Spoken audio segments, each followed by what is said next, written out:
We're gonna look at a Sanda tutorial. This is a tutorial from either the 80s or the 90s, very, very classic, and it starts with the basics. So I wanted to share with you guys, translate with you guys, and analyze. First part of the tutorial, talking to you about the stance and how to hold your hands, and look at how the weight is distributed in between his feet. And so now we're gonna talk about stepping forward, and then stepping backwards. There's how to switch stances. Very basic, you know. You see that in Muay Thai too. Anything, boxing, whatever, any combat sports, you usually start learning about stepping, right? Footwork. So look at that. Stepping to the side like that. And look at that, angling. And then switching stances again. Do you guys switch stances when you do your martial art, or do you stick to an orthodox or a southpaw? So this is kind of him showing a bunch of movements together.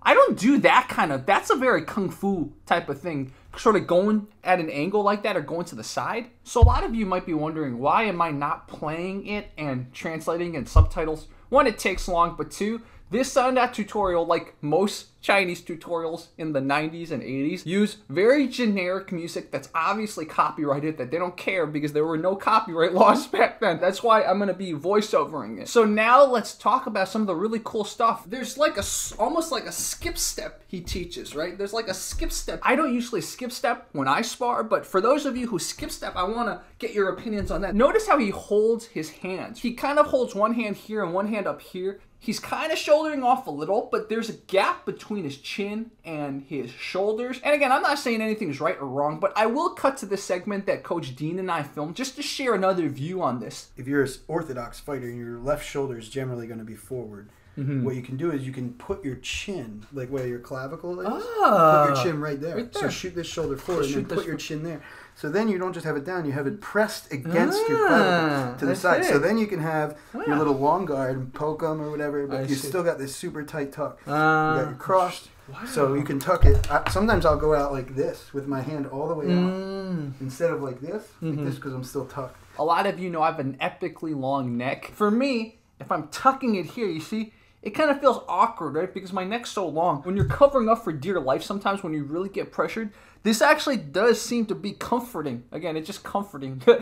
Right, your shoulder's protecting your chin. So I see why Dean teaches it like that. I'm sure it's not for everyone. There's a reason why there's so many different types of guard, right? You know, you go like this. There's people with their hands down, more for grabbing. Again, I'm not saying what's right, what's wrong. Just think about different ways to place your hands and how to hold your head, etc. Okay, so now let's go to the next segment where they're teaching you basics about punching.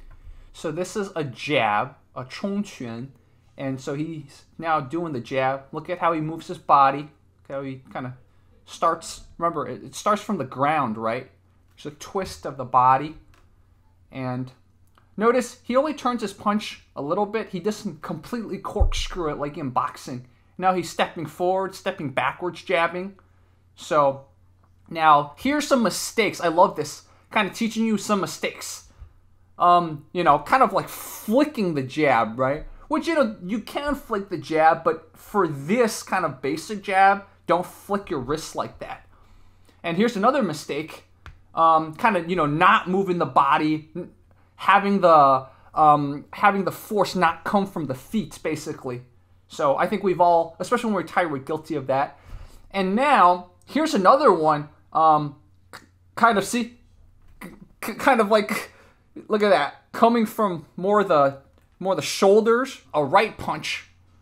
I guess you would call this a straight, right?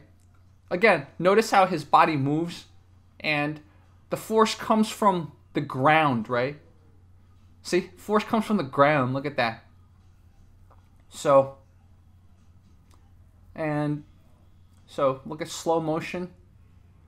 We're going to look at some other kind of mistakes too. This is what I love about this tutorial. It really puts a lot of things into perspective. Look at this, kind of leaning your upper body too much forward, right? Look at that. Now your weight's not in between your feet like he said in the beginning, and your head's exposed. So this is one mistake. And then here's another mistake. See, he's telling you not to corkscrew the punches, right? Which is different from boxing. sometimes it's good to see what people do wrong because you'll see kind of things that you probably do too. So one thing to definitely pay attention to is a lot of people throw jabs or even straight. See, they lean too much, right? So how much do you lean? How much force is coming from the ground? These are all good things to think about. Another thing to keep in mind, since the very beginning, the tutorial said the force is in between your 2 feet. You're not leaning on 1 foot, you're not leaning on the back feet, which, by the way, there's no correct answer to this. So for those of you who do martial arts, tell me, is most of your foot on the back feet? Is it on the front feet? Do you alternate? Do you keep the force in between you? If you follow that kind of advice of the force is always kind of in between you, so your center of mass is kind of more here, right? Then it's like when you throw a jab, if you go like this, then the center of mass or whatever is not right below me, right? So it's like, how do you throw a jab in a way where you're kind of still in balance? Your center of mass is right between your feet. Same thing with a cross, right? How do you throw a cross? Like the way I threw it, I can feel that I think I'm a little imbalanced. So, okay, the center of mass is kind of in between my feet. How do I throw a cross in a way that force coming from the ground? Just some things to think about. I'm not saying I'm demonstrating it completely correctly, but I'm taking some good lessons from this and kind of trying to apply it to make my striking better. So here's an application that this teaches. Just a step and jab, a quick thing, right? Hit them in the face. Here's another one. You jab them to the body. It's all about speed, right? Speed and timing and precision. Here's another one. Use the jab to get him to move his hands, and then you cross to the body. So here's another one. You kind of slip the jab, his jab, and then you hit him in the body. The 2 guys demonstrating in the video are champion level Sanda people. It means they're legit. I think when I'm sort of nitpicking certain things I see in the video, all it really is showing is how much the fight game has evolved. From the 90s or 80s or whenever this video was made, the general understanding of combat sports and fighting has evolved so much. So 2 things I want to point out for you to notice for the rest of this video. There's a tendency to drop the hands sometimes. Pay attention to that when they're dropping their hands, when they should and shouldn't drop their hands. I'm not going to say when it's correct or not correct, but you're going to notice them drop the hands sometimes. The other thing to notice throughout this is kind of how much they tuck their chin, when they kind of protract their chin, when they look down, when they look up and stuff like that. Again, I don't have an answer to every scenario, what's correct, what's incorrect, but this is something to pay attention to. And what I'm going to do is I'm going to put in 2 more segments that I filmed with Dean back in the day that apply a lot to this. So let's go and watch that. You can tuck your chin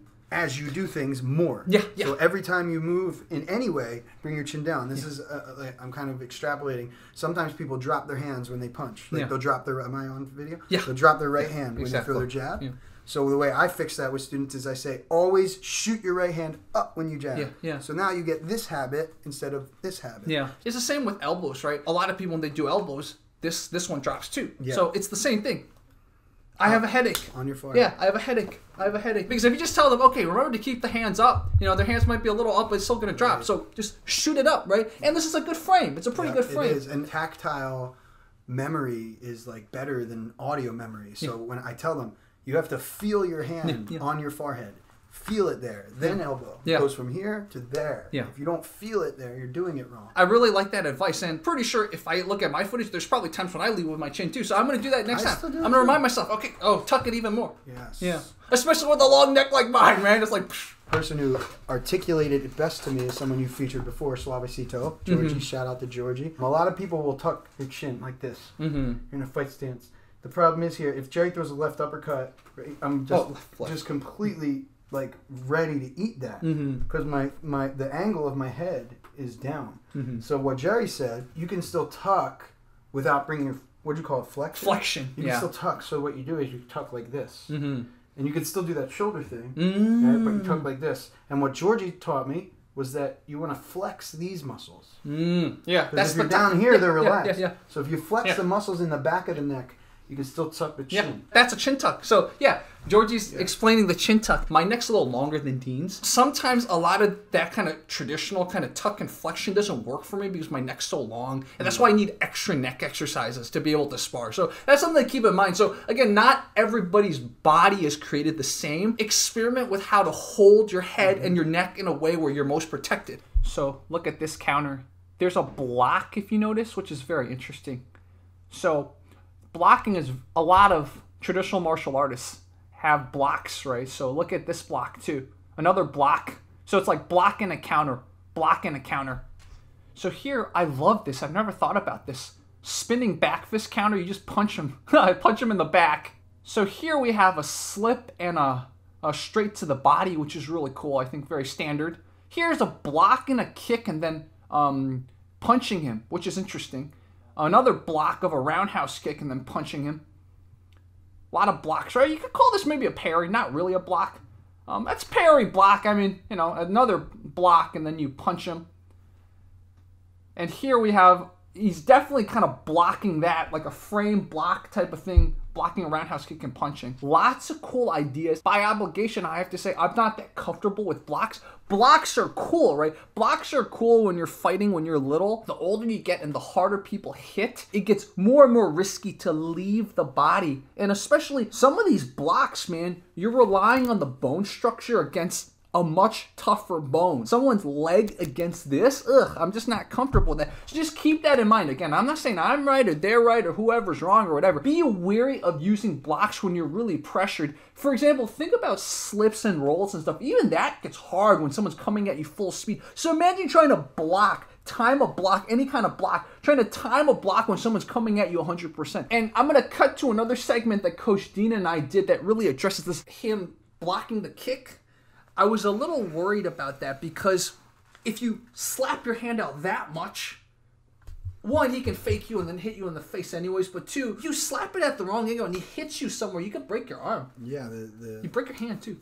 The ulna and the radius, they're not stronger than your tibia, which is your shin bone. Yeah. I understand what he's trying to do, like you're catching a punch, he's trying to meet the kick, okay?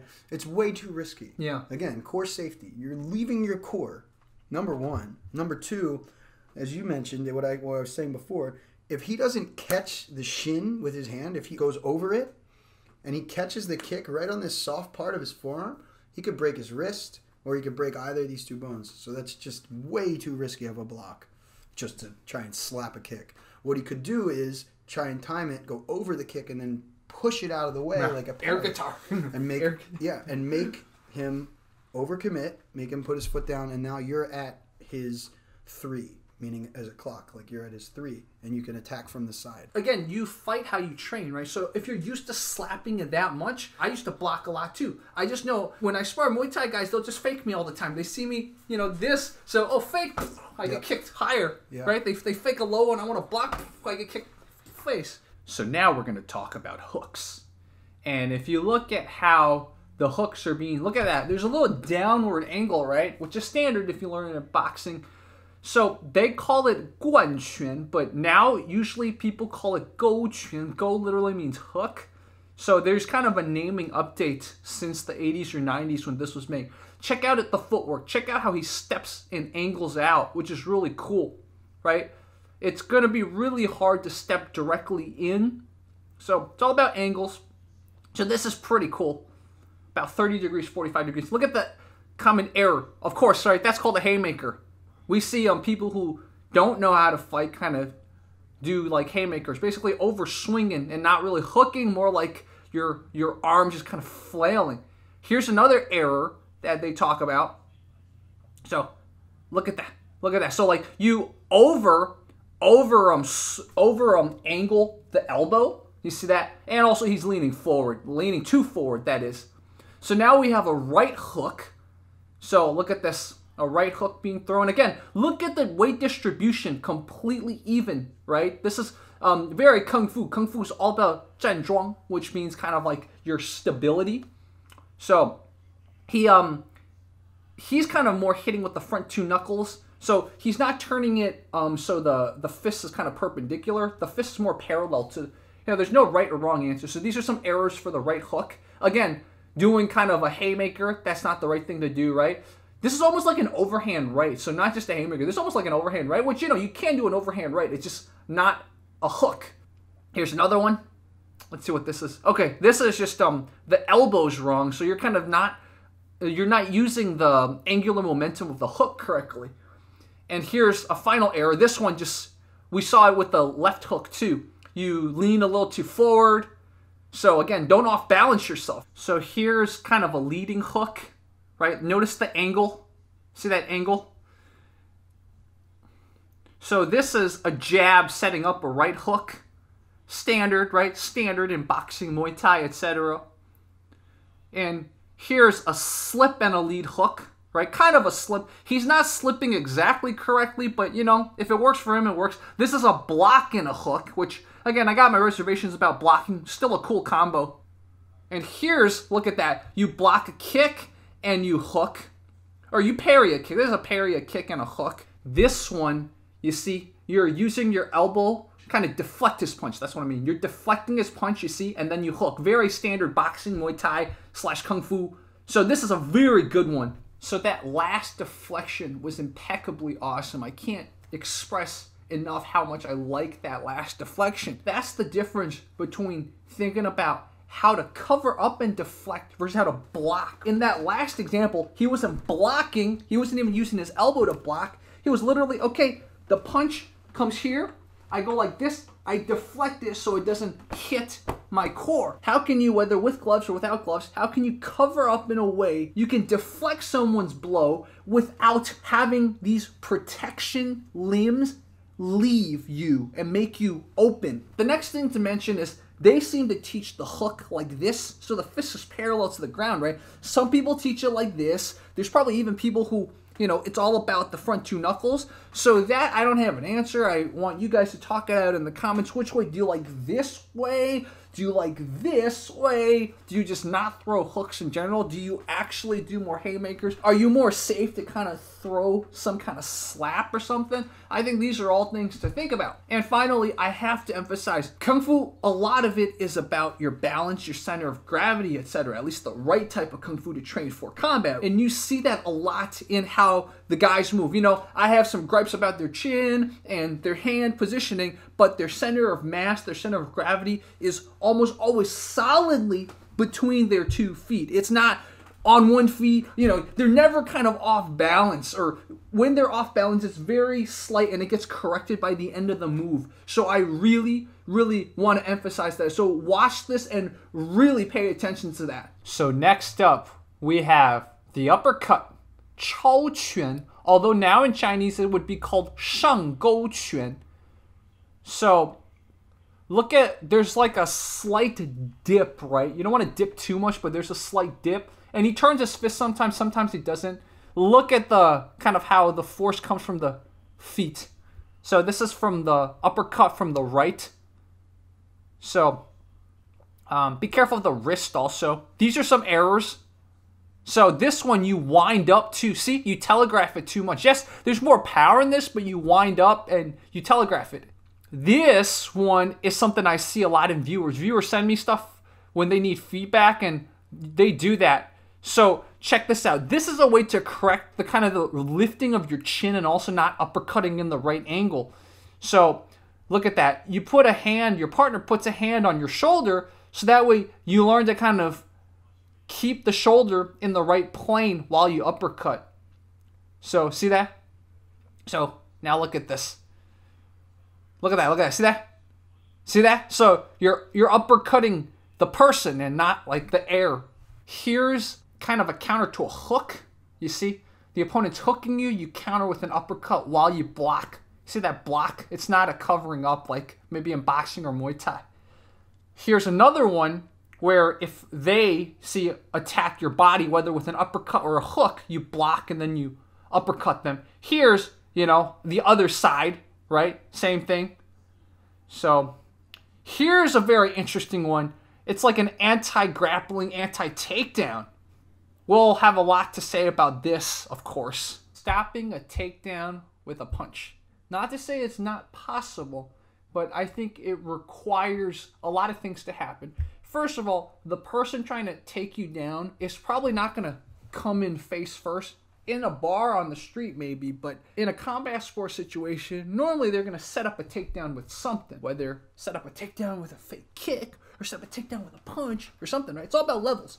On top of that, you also have to be precise. And I don't think the way they're teaching in this video where you kind of step back and uppercut, I don't think that's the best way. You probably have to sidestep an uppercut. So it's all about the angles. Remember how they're showing you angles? You probably would have to angle off an uppercut. So just some things to keep in mind. It's much better by learning how to do basic wrestling, how to sprawl, how to frame, how to get someone into a stress position, etc. Just I have to emphasize that because I know there's going to be a little debate about this. At least I think this is a little better than some people teaching, oh, you can use hooks or something, or, you know, downward elbows or something like that. At least the uppercut, you're kind of force meets force. But if you've ever had a wrestler give you that takedown pressure, there's no way you're going to be standing. So again, it depends on the context. It depends on who's trying to take you down and whether they led with something else besides the takedown. But just be very cautious about that technique. So this is kind of like a flick jab, right? So not exactly like the jab that they were teaching before. It's interesting that they kind of separate these two types of jab. They call this a tan quan, different from a chong quan. So see, this has got more of a flick, and it's basically to set up other things, right? It's interesting that they kind of distinguish between two types of jabs. Like, your jab should always set up things, right? And gauge distance, of course. But again, they're kind of just emphasizing the structure, the center of gravity, etc. See, dude, side kicks are Kung Fu's thing, man. Look at that. Using this flick jab to set up a side kick. I will say, though, a good practice is don't let it hover out like that. Let your kick come back immediately. My gripe with this flick jab, now his face is exposed a little bit the way he's doing it. My thought for why they're teaching this type of jab versus the other type of jab is because there's probably a lot more stance switching in Kung Fu, especially in Sanda. So the Chong Quan is kind of more like a straight for both sides because you're switching stances. You're not having always one foot in front most of the time. So this Tan Quan is more what we will consider a jab. Now in Chinese, a Tan Quan will be called a Ci Quan, literally a jab, like a jab, Ci Quan. And then a straight will be called a Zhi Quan. But I think in this type of Sanda tutorial, the Tan Quan, as they call it, is your jab, and the Chong Quan is your straight. So that's why there might be a little confusion in my mind. It's because, as you saw with their stances and their footwork, there's a lot of switching, so it's not just one foot in front. If you rewatch the video of how he does the jab, if you look at how he flicks the jab, I feel like there's a tendency for him to lean a little too much. It's almost like he hyperextends his left leg and he leans, right? He leans forward and hyperextends his left leg. So look at that. It's almost like he pays so much attention to the flick, the quickness, that he drops this hand. So especially when he goes to the body, he goes like this. I was always taught sometimes when you hit to the body, because you're already kind of shouldered off, this doesn't necessarily have to be here. You could put this here. You see my hand here? Because the punch could be coming from here, right? So you don't necessarily have to go like this. You could go like this, or of course you can go like this. Pressure testing. So really pressure test the jab like always. This is an entire section devoted to spinning stuff. The spinning fist. I don't know if this is a spinning hammer fist or spinning back fist. We might see later. So this is kind of spinning forward, right? Spinning forward, 180-degree turn of your legs, that is. But you personally are spinning 360 degrees. Your legs are spinning 180, but you are spinning 360. So look at that. This is kind of a backing up spinning back fist or spinning hammer fist, which is really cool. So in this one, he's spinning on his right, you see, as he's going back. So I haven't really thought about this before, but I'll definitely try to use this in sparring. So here are some kind of applications, right? Use a jab and then spin back fist. And here's one kind of spinning backwards, you see. The guy's coming forward. Or no, he's still spinning forward. Never mind, he's still spinning forward. And then, interesting, look at that. Block a kick and spin. I never thought about that, but okay. I think with spinning stuff, you have to be a little careful. If you're spinning, you're probably not completely in balance. It's easier to be countered, especially when you give your back. And remember, one of the techniques they taught is when someone is spinning, you just hit them in the back. Test these out, but be careful. A lot of spinning fist stuff can be used when you're throwing kicks that have an arc. If you throw a roundhouse kick, and now you're a little bit off angle, you could spin. But I think the reason is because this tutorial hasn't taught the kicks yet, which is actually the next section. So let's watch the next section, starting with kicks. So now we have kicks. Push kicks. There's kind of like a snappiness to this. It's like an upward snap in addition to a push, right? Which makes sense. Kung Fu, look at that. There's a little bit of like a skip step in. Kung Fu kicks tend to be more like that. There's push kicks too, but push kicks seem to be more associated with Muay Thai. So skip, step, and then kind of a push slash kind of upward snap. Sort of kicking backwards. So this is your right push kick, right Deng Tui, as you call it in Chinese. So he's starting from an orthodox position, and he drops his feet in front. So now he switched stances, basically. He's kind of in southpaw, which is interesting, right? Stance switching is probably a very Kung Fu thing. So here we're going to talk about errors now. So sometimes these are the most helpful. Look at that.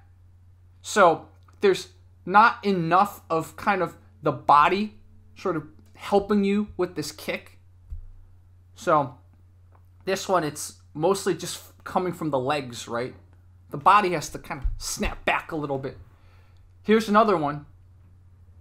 So this one, the movement is kind of asynchronous. It's almost like this one looks like a more dance move, right? See, the body's not connecting. So, see that? It's like two moves. So this is an error. I think a lot of people, when you first learn the kick, you're probably going to do this, but eventually you're going to correct it and kind of move more like this. So this is the instructor. He's kind of showing his interpretation of this move. And I actually think the student does it better, man. What do you guys think? So the instructor's kind of giving a little bit of a lecture onto what to think about this move and everything. And the audio is kind of messed up here, so I didn't get any of what the instructor was saying. So look at him kicking at different heights. So it's all about the explosiveness, the burst of the force. That's what the instructor was saying. So notice he bends his supporting leg a little, which is interesting. So for you guys, do you bend your supporting leg? Also, are you on the balls of your feet, or are your feet completely on the ground? So here's some applications. So he does like a skip step, and then he goes forward and kicks with his lead leg. Here's another one. Some guy jabs at you, you lean back and kick him. Here's another kind of counter. You counter his push kick. So he blocks parries and then counters with a push kick. So here's another one. You kind of use a jab to get him thinking upwards, and then you teep his body area.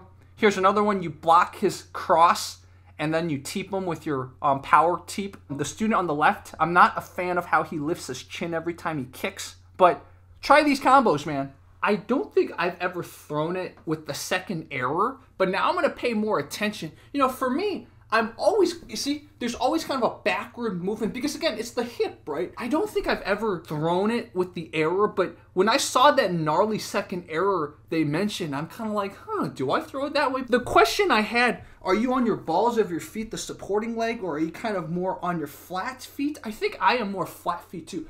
I don't think I'm on the balls of my feet. And then the other thing to really notice is try not to, don't lift your chin, right?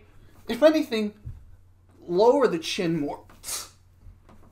And the thing about the skip step, I did ask Dean about this. I'll show you guys the segment. He's throwing a lead front kick, but he kind of steps into it. And yeah, that's something I think, depending on the instructor might teach that or might not teach that. One of my coaches, Lance Dixon, probably one of the best fighters in the country right now, active fighter, likes to teach that little cheat step with the back leg. Mm-hmm. You step with the back leg, then you throw your teep, get a little bit closer. Personally, I think that that's a telegraph. I like to drill no step at all. Wait for your opponent to get close enough, teep. Mm-hmm. It's a preference thing. In my opinion, I don't like to drill the teep with the step, but I'm not going to say that that's wrong. Yeah, so let me know. Do you guys throw a teep with a skip step, or do you kind of just lean back and teep, or lean back and teep? So this is a part that I want to pay a lot of attention to. In Sanda, in Kung Fu, they're very good with their side kicks. You see people like Zhang Wei Li throw amazing side kicks. Kind of a mixture between side and back kicks. So it's kind of like a hybrid, but they're called Choi Tui. Interesting. But yeah, look at this. You don't see this as much in Muay Thai or in MMA. So step forward and side kick, or back kick, whatever you call it, but I'll call it a side kick. So you see a lot of this in Sanda matches. Ooh, kind of like a, use your power leg to side kick. Kind of a turning motion. Very cool. Oh, look at that. So like an active stance switch first before you side kick. See that? That's pretty cool. Again, like I said, lots of stance switching. So here's an error. See that? He kind of leans his body back, and then, so it should be one motion. Again, it's all about the body being coordinated. And then here's another error, kind of like, it's almost like you're lifting that leg. You're not shooting it out. So again, the instructor is now kind of maybe clarifying a little bit more. So he's saying the first error, you first lean your body back without following up. And then the second one is just kind of lifting your leg, not kicking it out. So he's going to show some kind of, see how he's leaning his body as he's kicking his leg out. So there's like a lot of forward motion, right? You're not, like if someone pushes you when you kick, you shouldn't go backwards. That's what I'm seeing from this. Like if someone's pushing on your leg that kicks out, it shouldn't push you backwards. So here's some applications. Side kick to the face. You definitely see Wei Li and people like that do that. Side kicks to the body. Oh, we've seen Wei Li do that one, right? Side kick to the thigh. Here's another one. You counter. You get, basically, this kind of gets your head off center line too. I just realized that. Someone throws a spinning back fist, you can block and then side kick them. Very interesting. I don't really see that. Someone throws a spin kick and you block it, and that block's a little gnarly, but whatever. You block a different side, basically. So he kind of like steps into the block. So I'll admit my side kicks have always been poor. Even when I was doing Kung Fu, I'd always hurt my glutes because I wasn't throwing them right. What I really learned from seeing this guy demonstrated is there's kind of three things going on. One thing is, of course, the head's off center line, but the other thing is you're not lifting, right? You're not, this leg isn't lifting up, it's shooting out. As much as I'm not good at throwing side kicks, I throw it all the time in sparring. It comes natural because as a Kung Fu person, I used to do it. What I really like is this motion. You got to think of this motion. So I'm going to do it in slow motion. You see this? So as this is shooting out, my body's kind of going this way. I'm putting my hand here because I'll just protect against counters. So you don't want to lean too far, right? But you do, to get balance, it's like a triangle. You do have to lean a little, but you don't lean that way like the tutorial said.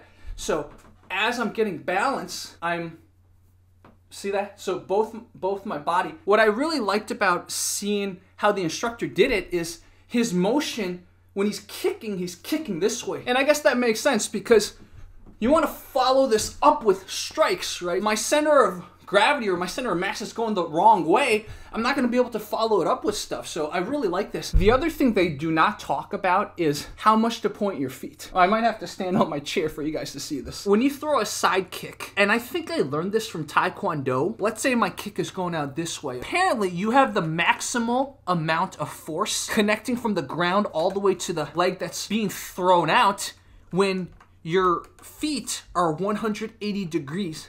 So your feet are 180 degrees from the opponent. So that's something to keep in mind. I personally feel like I have the most amount of force. Everyone's body's different, right? So for me, I think I want to maybe not point it completely 180 degrees from the opponent. Something about the structure, the way you're kind of forming a triangle, your body. I don't know, just something to think about. Again, I'm not the best at throwing side kicks, I've already said that, so I would love to hear your feedback on this. One of the other reasons why I kind of never pointed at 180 degrees, I would always feel a little bit of a weird stretch when I did that, and it's just probably because my body's not the usual Kung Fu body or the usual Taekwondo body. My legs tend to be very heavy, as people see. I got really big legs. So anyways, looking forward to your comments. Let's keep going. Let's keep seeing more kicks. So now, guys, we have roundhouse kicks. And of course, the roundhouse kicks in Kung Fu tend to be more snappy. It depends on the style. There's probably some styles that are more follow through, but the tendency is to be more snappy. And so this is your right roundhouse kick. Again, not a fan of him blocking the roundhouse kick like that. I will cut to a segment with Dean where we talk about another way to block. It's called the Dutch block. You see it in American kickboxing and Muay Thai. But again, for a snappy type kick, maybe, okay? Maybe you can block like that. But for a follow-through kick, the type of kick in Muay Thai where it's like a baseball bat, I would highly, highly recommend against blocking with your hands or, you know, just but we'll talk more about this. But here's just some light sparring footage. You see, I'm medium sparring. So Sanda's probably a lot more kick heavy, right? There's a lot more kicks in Sanda because a lot of these Kung Fu forms, the kicks are really good. So this is more or less like a 45-degree kick. Some people do kick like this, so there's nothing wrong or not wrong about this. I wish his hand, the other hand, were close to his face. You can torque, right? But you don't want to leave yourself open. So this is something I'll cut to with Dean also. So here's kind of a technique. Oh, okay, sweep the leg. So you kind of use the roundhouse to sweep the leg. So here's another one. You kind of air guitar block, and then you kick him in the back or kick him in the head if it's on the street. So he's kind of kicking at the wrong range, man. Anyways, so this is a good one. I like this one a lot. You kick at his back of the thigh. You can even kick at the calf, by the way. So yeah, exactly. Kick at the calf like he did. Here's one. He punches at you. You kick him so you have more range. He throws a spinning back fist and you block the spinning back fist and then roundhouse kick him in the body, in the ribs probably, right, or in the gut or whatever. It's kind of cool. Here's another one. He's trying to step in jab or step in hook on you.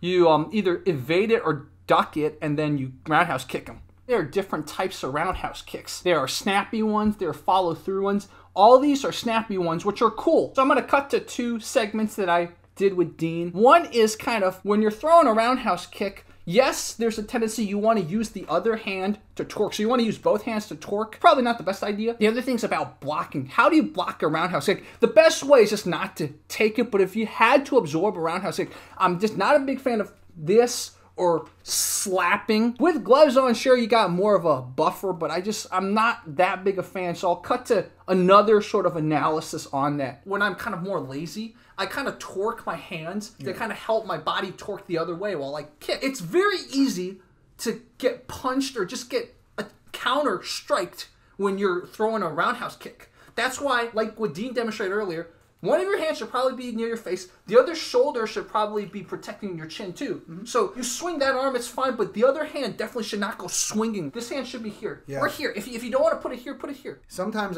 when I teach it, I'll have them drop the one and then pick it back up when they kick. Right? But not go like this. Right? When he kicked, he went like this. Yeah. And then he kicked, and he did kind of bring it back, but it was still like out here. Yeah. My instruction is drop it a little tiny bit, and this comes up, and then when you swing your arm to kick, this comes back to being very tight.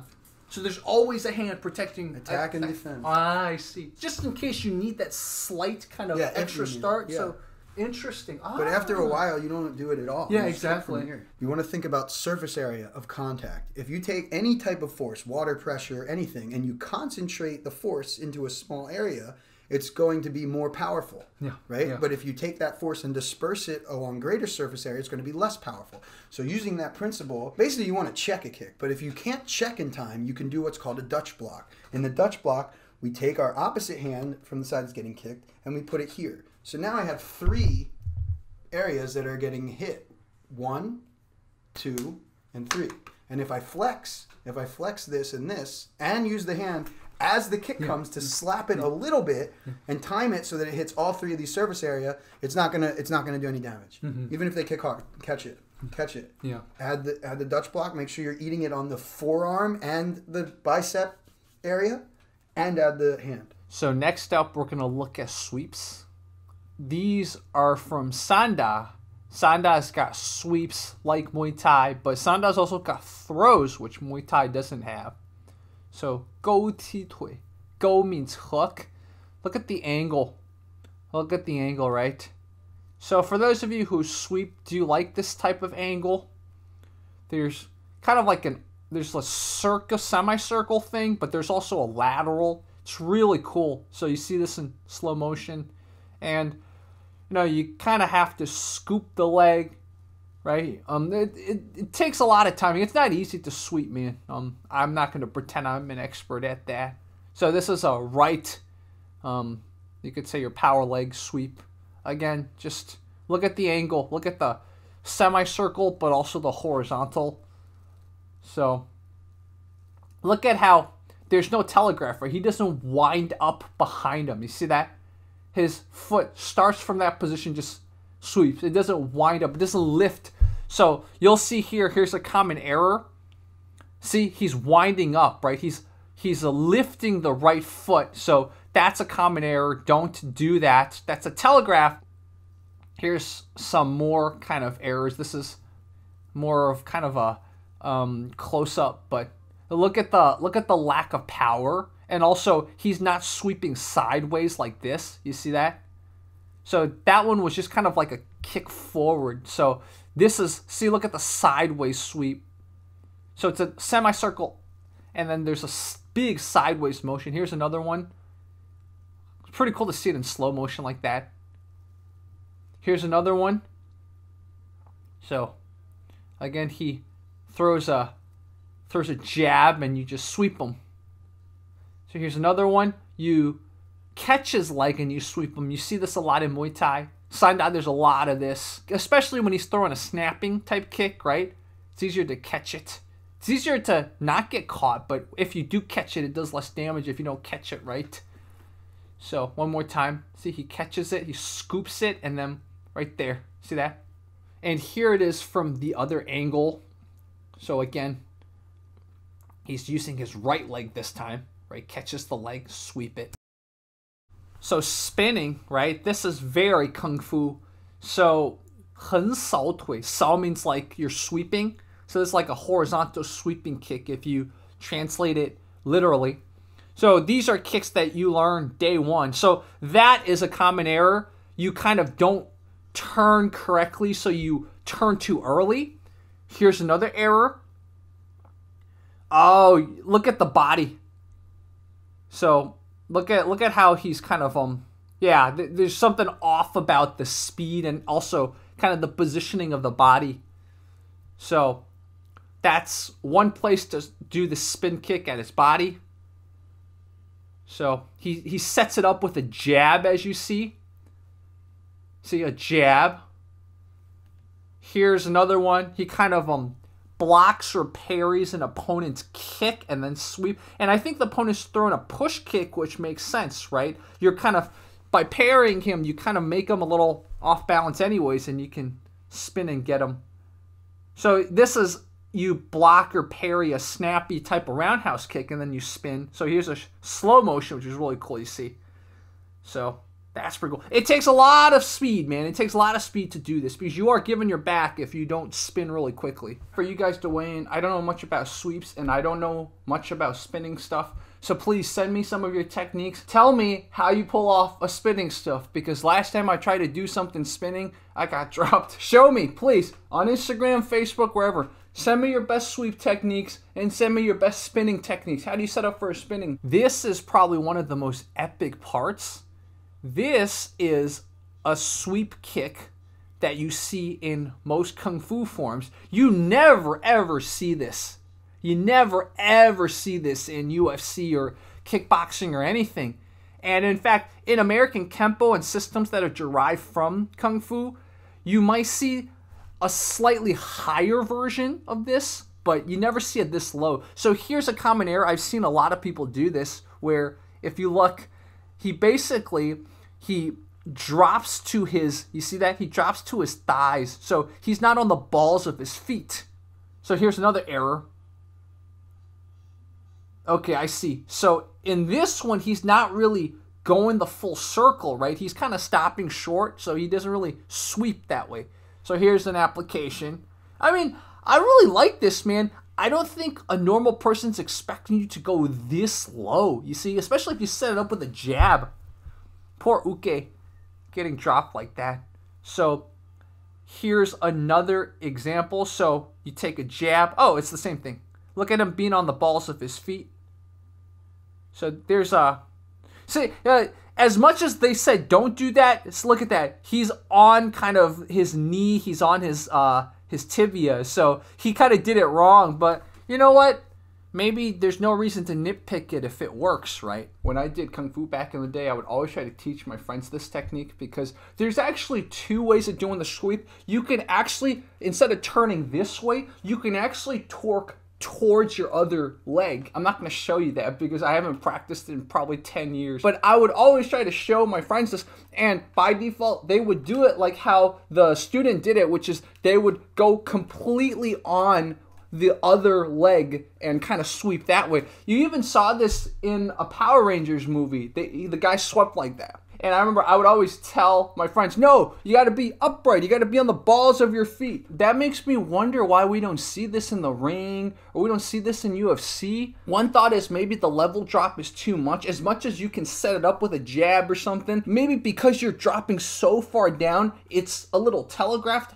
But I just feel like if you could get down real quickly, you could probably pull it off. So I'm waiting for one of you in the ring. If you think you can do it, man, and you pull it off, please send it to me. I believe in this move so much. Maybe because I practice this move so much and it's a sunk cost fallacy, but I really think this move has potential. You see it in BJJ training. You know, BJJ has a lot of sparring. You see this move in karate and kempo and stuff, except they don't go all the way down, but it's the same type of torque. And I don't watch many Sanda matches, but if modern day Sanda matches we still see that technique, that would be so cool. So yeah, send me some clips, guys. So next up are throws. So here's a common throw, and I've learned this back when I did Kung Fu. Look at the hips stuck to each other, right? For people who know wrestling or jiu-jitsu, this is risky because you are giving your back. So here's a common thing. I used to do this wrong all the time when I was doing Kung Fu. You see how the hips aren't touching? So I wouldn't be able to throw them, and I'd be like, what's going on? So look at the comparison. This is done right. Look at that, see? The hips have to be connected. So I wish I knew this because I successfully thrown a few people in fights when I got into when I was little, but I also failed multiple times to throw people, and I never understood this concept until now. So here is kind of a Sanda version of a double leg. Again, Sanda's wrestling comes from Xiaodong, which is different than Greco-Roman or Judo. So look at that. One hand is at the heel, the other hand's more at the thigh. That's very interesting. So this is a classic double leg. This is what we all know. There it is. Oh, okay. This one he uses his ankle, his heel to sweep too. So okay. So yeah, this is see he's kind of sweeping. It's a double leg plus a sweep with his leg. See that? I like this a lot. I like this a lot. So I'm going to try this next time. I've done double legs, but I've never done a double leg with a sweep together. So here's when you see this a lot in Sanda. You kind of take them down after you catch the leg. So check out he uses his left leg to trip. Very cool. So he catches. See, look at that. There's a little bit of like a skip step in, and that's like a drop stance. So, oh, this one's pretty cool. So, you hook the leg and you use the momentum to sweep them. We've seen this one. This is the most common Sanda sweep I've seen. So, in this one, you use that sweep move that we learned before, and you, see, sweep them. Look at the slow motion. Kind of corny, but works. From the other side. Slow motion. Look at how he catches the leg. So, sweeping is very complicated, by the way. I'm not the expert, so we'll have to explore these in the future more. Here's another one. Woo! Okay! So you literally just, after you catch the leg, you just push them down. Why not, right? So this one, okay, oh, I've seen this one before. I've seen this one. Yeah, just, oh, that was pretty cool. So this one, you kind of redirect this force downwards.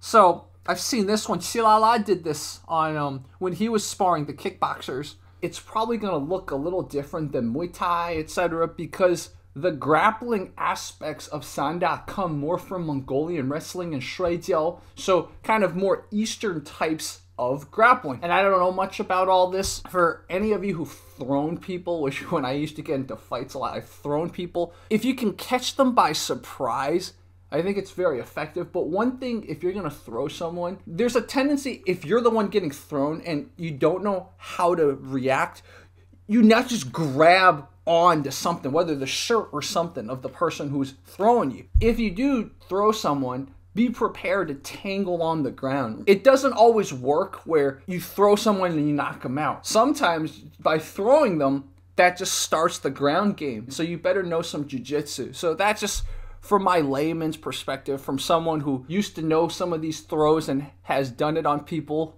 in fights, and then, oh, it didn't end the fight. Especially if you didn't do the move well, which I was guilty of, because I didn't attach my hips to their hips, and I also I telegraphed the throw. So a lot of times they would grab onto my shirt and suddenly we're both on the ground. It happened multiple times. I'm not telling you guys to use this on the street. Please just walk away, run away from fights. Learn from my mistakes, so to speak. But I just had to tell that story because I used to be the guy who thought I was the Kung Fu master, right? So I got into all these fights back in the day and I have so many funny stories. If you guys do Sanda or you guys know some of these throws, please send me some. I'm totally down to feature you guys in another video or at least on Instagram. Lots of exciting stuff that I hope this video opens up conversation-wise, technique-wise, demonstration-wise, etc. So now we have some combos, some standard combos that they teach.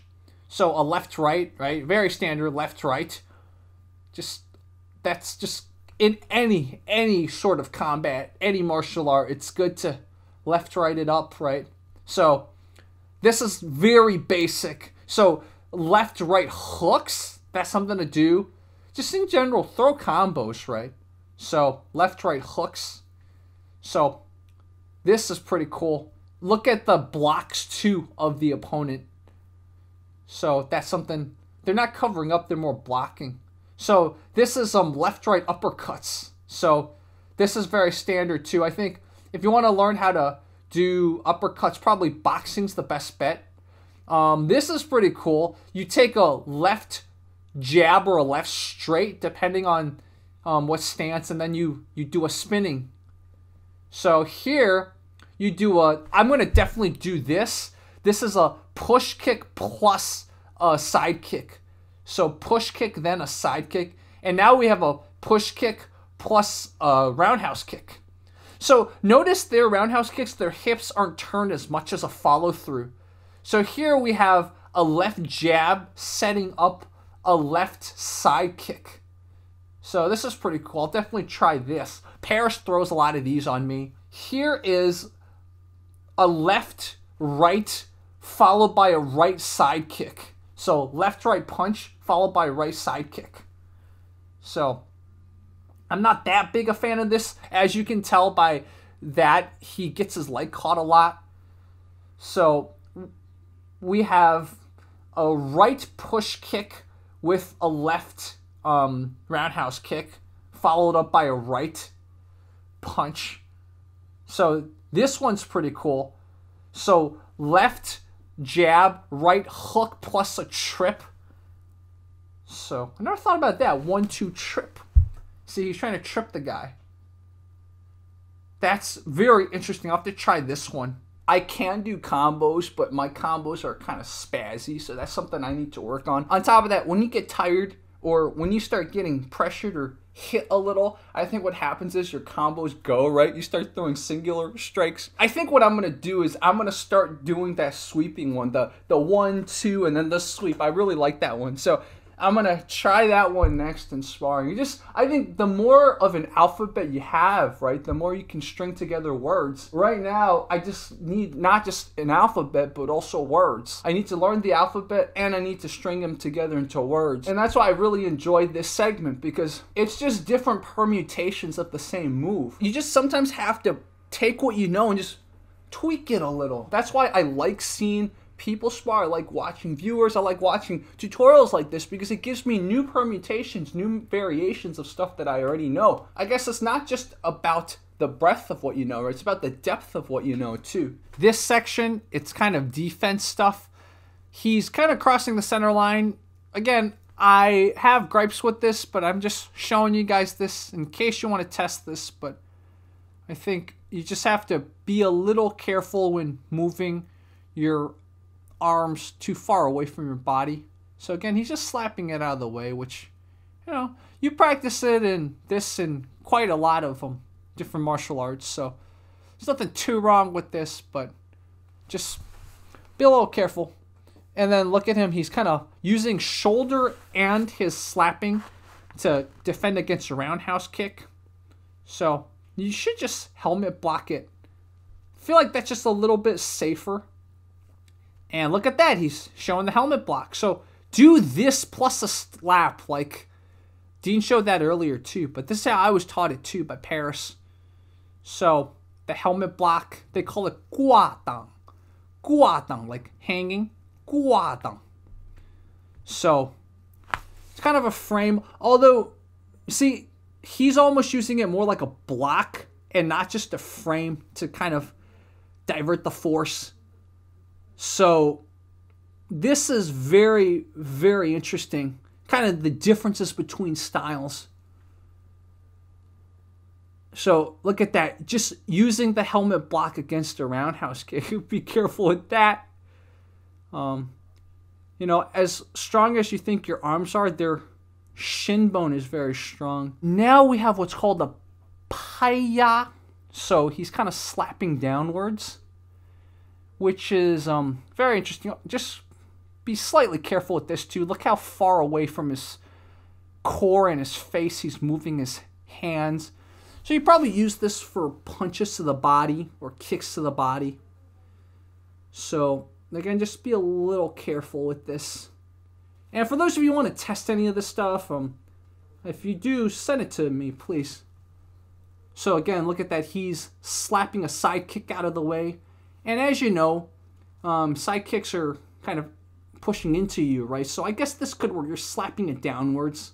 Next up, we have what's called a white gua. So this is like an outward, downward block, which you see in karate and Kungfu and Kempo and stuff like that, Taekwondo. So this one, be a little careful. Again, look how far away from your core, your vital parts of your body, you're moving your arm, right? See that? So, yeah, be a little careful with that, especially trying to block a roundhouse kick. So this is called li gua. So this is an inward downward block, li, like inside. He's blocking inside, right? So I'm assuming, okay, so this is blocking a push kick. You're kind of diverting the force. Why not just air guitar it? Doesn't air guitar seem a little easier? See, why not just take your left one and scoop? Like, eek. I mean, you know, maybe if you condition your arms, that bone right there is a little bit weak. So this is not a check. It's literally just raising your shin. So I don't think there's any checking being taught in this tutorial. Again, this was 90s or 80s China. So he's literally just raising the shin just to avoid sweeps and takedowns and kicks. So very difference in style, difference in functionality of moves being shown here. This is called the Wai Chao. So let's see.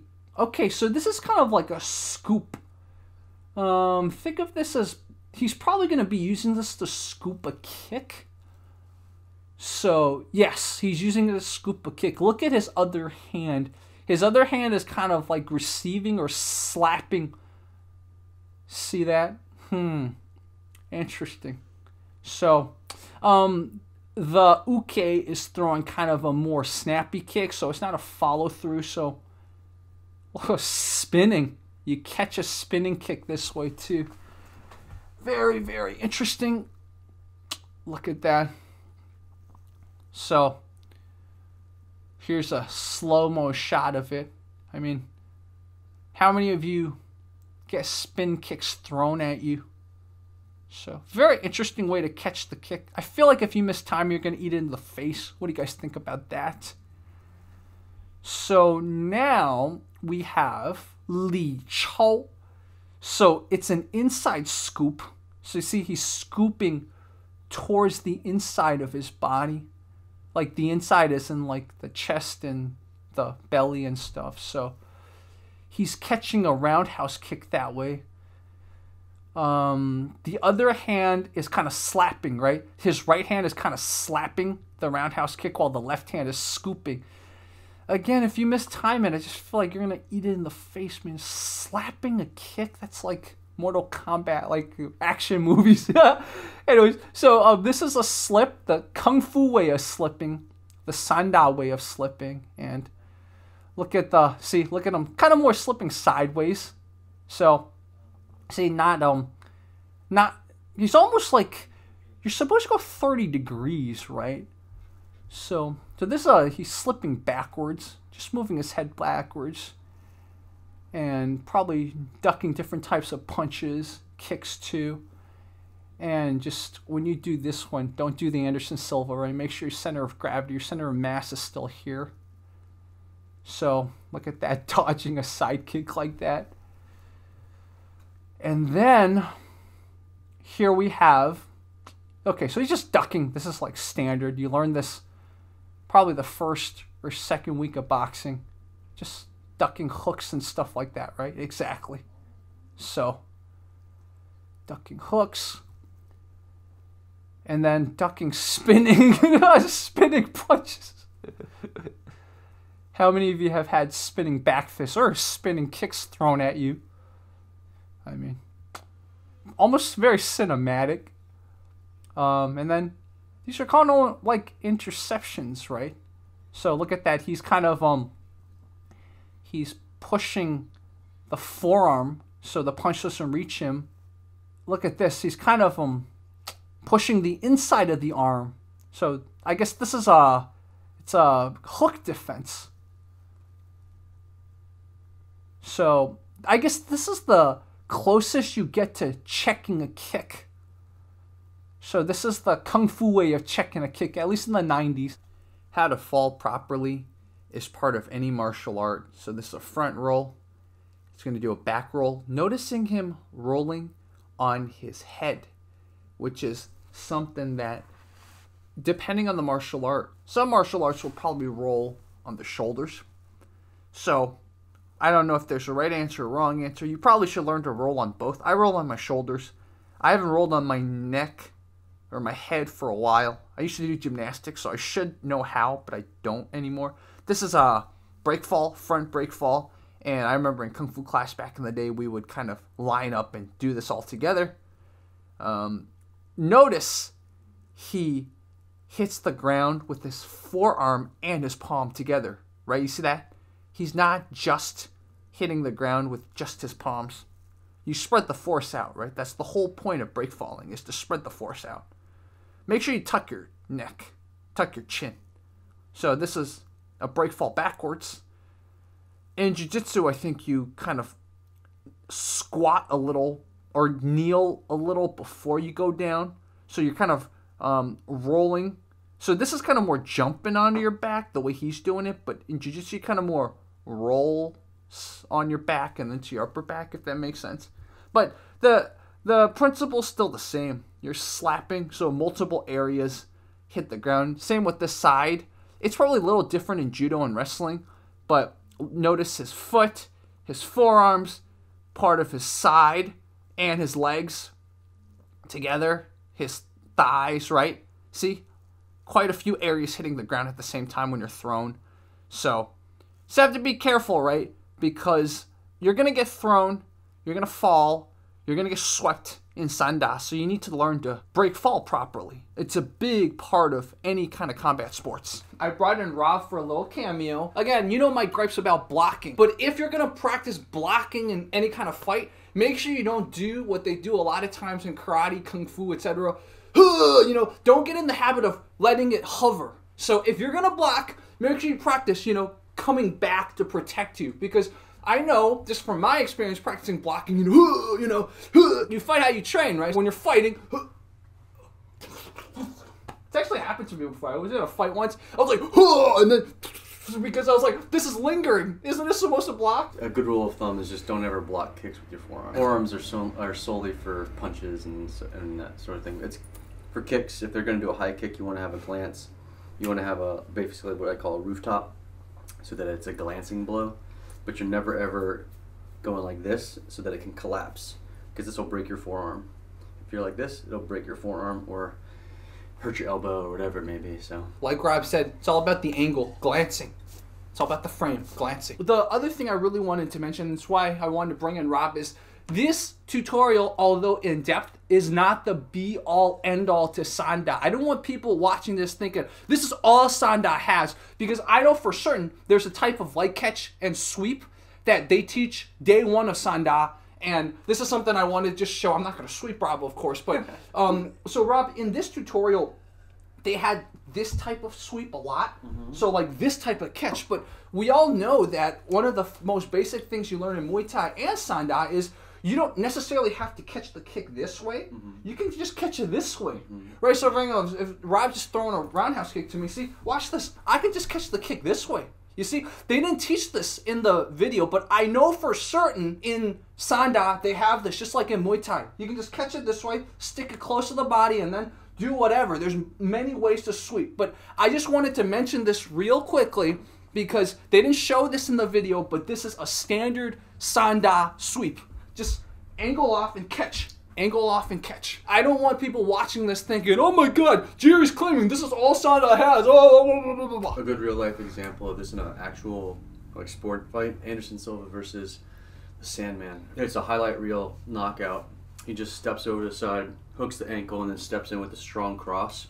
I believe it's his left, because I think Anderson's a lefty. So he catches it, he steps off, catches it, and then just comes in with a strong left cross, and the guy just drops. For those of you who do Sanda, please, if you know that type of catch and sweep or etc., or that type of catch and counter, send it our way. Love to feature it in the future.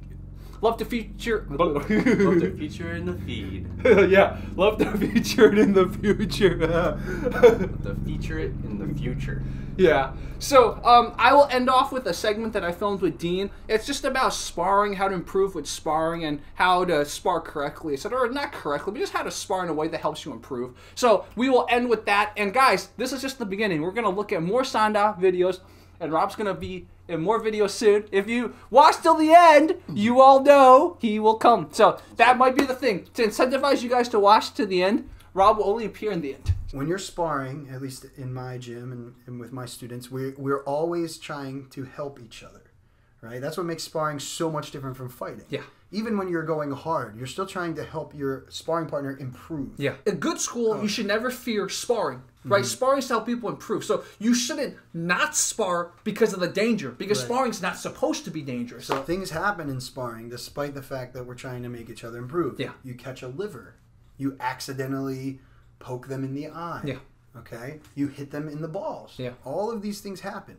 And what I tell my students is that's your opportunity to fight through that pain and not be afraid of really getting hurt. Yeah, yeah. Because if you get poked in the eye or kicked in the balls or hit in the liver in the actual fight, the ref might not see the ball shot or the eye poke, and you have to keep going. Yeah. So when I get hurt, like when one of those things happened in sparring, that's like my best opportunity to try and fight with one eye, or try and fight when my balls hurt. You know, or fight through a liver shot. Another thing that you'll get a lot in sparring is you're just going to kick at the wrong spot or the wrong janky angle. Your shin's going to hurt. Yeah, that's a good way to condition your shin. Is that you kick an elbow out or you kick a pelvis. Hip. Yeah. The other day I was being Kung Fu and I was trying to throw an outside crescent kick. So Paris, who you know, the long-haired guy, just like I don't even think he kicked me, just tapped me, and because I fell on my butt straight down. But it's exactly like Dean said. You practice in those safe environments. How do you fall? And I fell right. Thank goodness. I tucked my chin. No whiplash. No nothing. Exactly. And you get up immediately and you fight through it, right? And that's always say fight through it. See, Paris didn't punch me really hard in the face or kick me really hard in the face to make me get extra hurt. He just tapped me, made me fall, made me realize, okay, don't be throwing spinning stuff if you can't pull it off yet, you know? The other thing I really want to emphasize about what Dean said is, so the little exercise that Dean gave, so important. So like you have your gloves, you're here.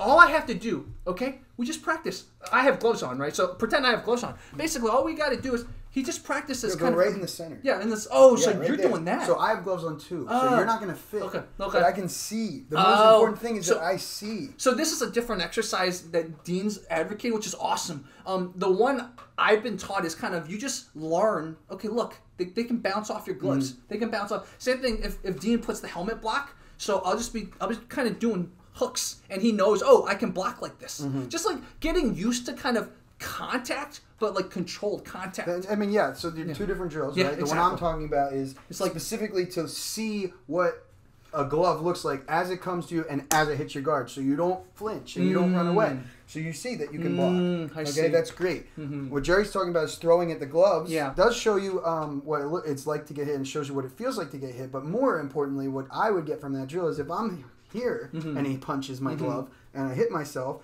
I'm going to learn to keep my hands on my head. Yeah, very true. A lot of times, especially in combat sports, one of the first times we get hit is when our own gloves hit ourselves, right? So you got to get used to that. The instinct is to block like that. Stop the strike before it comes in. Or like block like this. One of my principles of martial arts is, I call it core safety. So the closer you are to your core, the safer you are. Yeah. So when I'm going to get hit, I want to get closer to the core. Not go further away. Yeah. I would say really pressure test distances are not granted, right? So if I'm sparring Dean, I can't just go clinch him. I have to get through his kicks, then his punches, then his elbows, and his guard before I can clinch him. So that's why it's so important to pressure test at different distances. Yeah. Don't take distances for granted. Someone recently told me there's 5 ranges. There's like outside of kicking range, where you can't kick them. Then there's kicking range where you can only kick, and then there's like punching range where you can really punch and knee, and then there's elbow range but still striking, and then there's clinch. But within the clinch there's also like different levels. So if you face me, right, we have what's called hand fighting, right? So if your hands are out, now this is clinch, right, but I'm still far away. I want to fight for this inside grip. So try to get the inside grip. I don't want to give him the inside grip. This is clinching. Right? Then we can get a little closer. Get a little closer. This is still clinching, right? Yeah. I can knee him. Yeah. Right? But then we can even be here. Yeah, exactly. Temple. Clinching here. Yeah. Wow. So there's ranges within the clinch. Know what the drills are for. Know what the sparring's for. If I'm sparring with, let's say, Dean, and we're not using elbows, you have to remember that's that rule. Yeah, that's a rule. That's not necessarily what's going to happen in the ring. That's not necessarily going to happen in a real fight. Because in a real fight, someone might throw an elbow. Okay, guys, this is Fight Commentary Breakdowns. Thank you for watching. Press subscribe. Leave a comment. Share this with your friends, your Kung Fu friends, your Muay Thai friends, whatever. All of them. And guys, go follow Rob, too. I will link everything of his in the description and comments. Later.